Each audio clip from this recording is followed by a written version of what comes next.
അമിമോൾ ഇന്ന് പരിപ്പും കൂട്ടി ചോറൊരു പിടി പിടിക്കാൻ പോവുകയാണേ. ചെറുപയർ പരിപ്പാണ് കൊടുക്കുന്നത്. കുഞ്ഞുങ്ങളുടെ വളർച്ചയ്ക്ക് ആവശ്യമായ പോഷകങ്ങൾ നൽകാൻ ചെറുപയർ നല്ലതാണ്. അതായത് പ്രോട്ടീൻ, കാർബോഹൈഡ്രേറ്റ്, വൈറ്റമിൻസ്, മിനറൽസ് ഇവയെല്ലാം ചെറുപയറിലുണ്ട്. കൂടാതെ ചെറുപയറിൽ അടങ്ങിയിട്ടുള്ള അന്നജം കുഞ്ഞുങ്ങളെ ഊർജ്ജസ്വലരാക്കും. കുഞ്ഞുങ്ങൾക്ക് തൂക്കം കൂടാനും ചെറുപയർ കൊടുക്കുന്നത് നല്ലതാണ്. ചെറുപയറും ഉണക്കലരിയും കൂടാണ് കൊടുക്കുന്നത്. നന്നായി കഴുകിയെടുത്ത ചെറുപയർ പരിപ്പും ഉണക്കലരിയും വെള്ളമൊഴിച്ച് മാറ്റിവെച്ചു. കുക്കർ ഒന്ന് ചൂടായി വന്നപ്പോൾ ഒരു സ്പൂൺ നെയ്യ് ഇട്ട് കൊടുത്തു. വീട്ടിൽ തന്നെ ഉണ്ടാക്കിയ നാടൻ നെയ്യാണ്. നല്ല വെളിച്ചെണ്ണ ഉണ്ടെങ്കിൽ അതായാലും മതി. നെയ്യൊന്ന് ഉരുകി വരുമ്പോൾ ഒരു നുള്ള ജീരകം പൊട്ടിച്ച് ചെറുതായി അരിഞ്ഞ ഒരല്ലി വെളുത്തുള്ളി കൂടി ഇട്ട് വഴറ്റിയെടുക്കാം. കുഞ്ഞുങ്ങൾക്ക് ഗ്യാസ് ഒന്നും ഉണ്ടാക്കാതെ ദഹനം എളുപ്പമാക്കാൻ വെളുത്തുള്ളി സഹായിക്കും.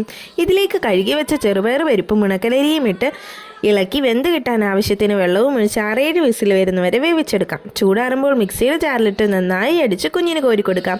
കുഞ്ഞുങ്ങൾക്ക് തൂക്കവും ആരോഗ്യവും ഉണ്ടാവാൻ സഹായിക്കുന്ന നല്ലൊരു ആഹാരമാണ് ഇത്. ചിരിച്ചും കളിച്ചും കുഞ്ഞ് പാത്രം കാലിയാക്കിയത് അറിഞ്ഞില്ല.